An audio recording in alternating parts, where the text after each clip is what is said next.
દેશભરના ઘણા રાજ્યોમાં હાલમાં જે ભારે ગરમીનો અનુભવ કરી રહ્યા છે, જે આ દરમિયાન જે ભારતીય હવામાન વિભાગે અનેક રાજ્યોમાં વરસાદ અને વાવાઝોડાની ચેતવણી જારી કરી છે કે આસામમાં પણ હાલમાં ભારે વરસાદ પડી રહ્યો છે।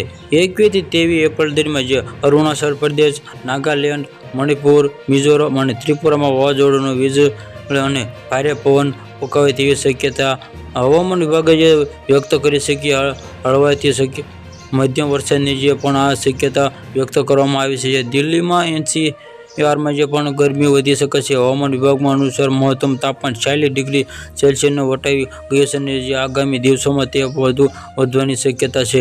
હવામાન વિભાગે ગરમી લઈને યલો એલર્ટ જારી કર્યું છે કે જેમાં લોકોને સતર્ક રહેવાની સલાહ આપવામાં આવી છે અને જે મંગળવારે 21 એપ્રિલથી દિલ્હીમાં NCRમાં મહત્તમ તાપમાન 41 ડિગ્રી સેલ્સિયસમાં અને લઘુત્તમ તાપમાન 21 ડિગ્રી સેલ્સિયસમાં આસપાસ રહેવાની ધારણા છે। જે 22 એપ્રિલમાં હવામાન વધુ ગરમ થશે, જેમાં ત્યાં વરિષ્ઠ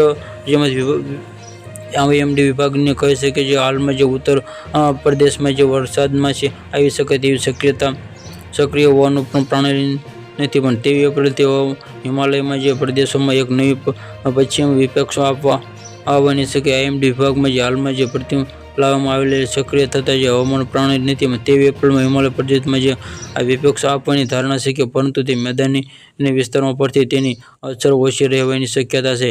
જ્યાં બિહારમાં ભારે પવન સાથે વરસાદનું એલર્ટ 23 એપ્રિલ અને બિહાર ભારે પવન સાથે વાવાઝોડું આવવાની ધારણા છે। જે પવનની ગતિમાં 50 થી 60 કિમી કલાકી રહેવાની ધારણા છે। 70 કિમી કલાકની ઝડપે ફૂંકાશે। હવામાન વિભાગની જણાવ્યા અનુસાર જે એપ્રિલ મહિનો પણ બિહાર માટે મુશ્કેલ બની શકે છે। Subscribe my channel, like, share.